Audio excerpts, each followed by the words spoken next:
It's terrifying. I mean, what you're seeing on TV is a good taste of it, but to see someone in front of you that's covered head to toe, you can see only their eyes. You have no idea what they're going to do next. We can't negotiate with these people.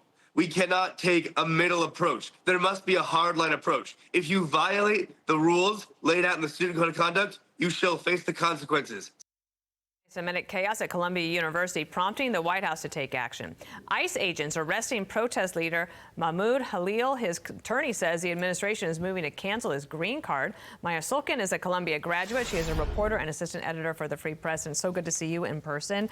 His attorney says ICE's arrest and detention of Mahmoud follows the U.S. government's open repression of student activism and political speech, specifically targeting students at Columbia for criticism of Israel's assault on Gaza. Now, that's his attorney. How do you see it? Thank you so much for having me. Listen, this is someone who has been the engine behind so much of the violence that we have seen on campus since October 7th. And so no one is telling Khalil and students like him that they cannot peacefully protest or even say things that we disagree with, but what is happening is violence, it is harassment, it is trespassing, it is causing thousands of dollars in property damage and sending public safety officers to the hospital. So we are not talking about free speech anymore, we are talking about crimes. You graduated from Columbia, so you're very familiar with this. There is the head of the Columbia Jewish Alumni Association said every American citizen should be concerned when students are encouraging terrorist activities on U.S. soil. I agree. Was he encouraging terrorist activity? Was he just protesting Israel? I mean, listen, in Milbank Hall just a few days ago, and in Milstein Library, 3 days ago, he was handing out flyers from the Hamas media outlet, which is not an exaggeration, literally the Hamas logo on these flyers. Wow. I mean, these are people that call October 7th a glorious day. They are carrying Hamas flags. If that is not espousing terrorist activity, I really do not know it is.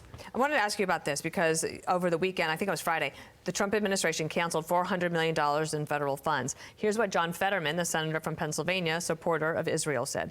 Columbia let anti-Semitism run amok to cater to lunatic fringe and paid provocateurs. Leadership allowed those a-holes to take over the campus and terrorize Jewish students. Now Columbia pays for its failure, and I support that. What did you hear about this? Was it a wake-up call for Columbia that maybe there's a monetary cost to what they're doing? Listen, I mean, I think this is very much a follow-through on the threats they have gotten. I think it for sure came as a surprise, but like the senator said, I mean, the federal government has no obligation to pay American tax dollars to an institution that is violating the civil rights of its students, and that is what happened. And in fact, they have an obligation to not pay an institution that is violating the civil rights of its students. Columbia's got a lot of money. It's got a huge endowment. If the government takes $400 million away from your former school, now being an alum, but what's the impact on Columbia, Maya? Honestly, this is, one, it's a message, and two, as you said, there's an enormous endowment. They have $5 billion in government funding. And so really this is about professors not being able to conduct the research they're able to conduct. It's about not attracting the top talent because the school will no longer be able to provide the kind of funding, the kind of benefits that universities with federal funding can provide. Did you always want to go there? I did. Was it like a dream? Yeah. And so what do you think about it now? I have enormous shame, to be completely honest. I mean, shame.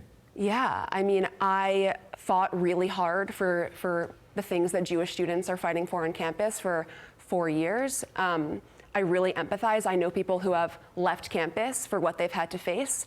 And so I see this as a long, long overdue wake-up call for the administration. Wow. Well, they've taken action, and we'll see what follows here. Thanks for coming on. Thank you so much for having me. Thank you, Maya. Thank you. Nice to see you guys.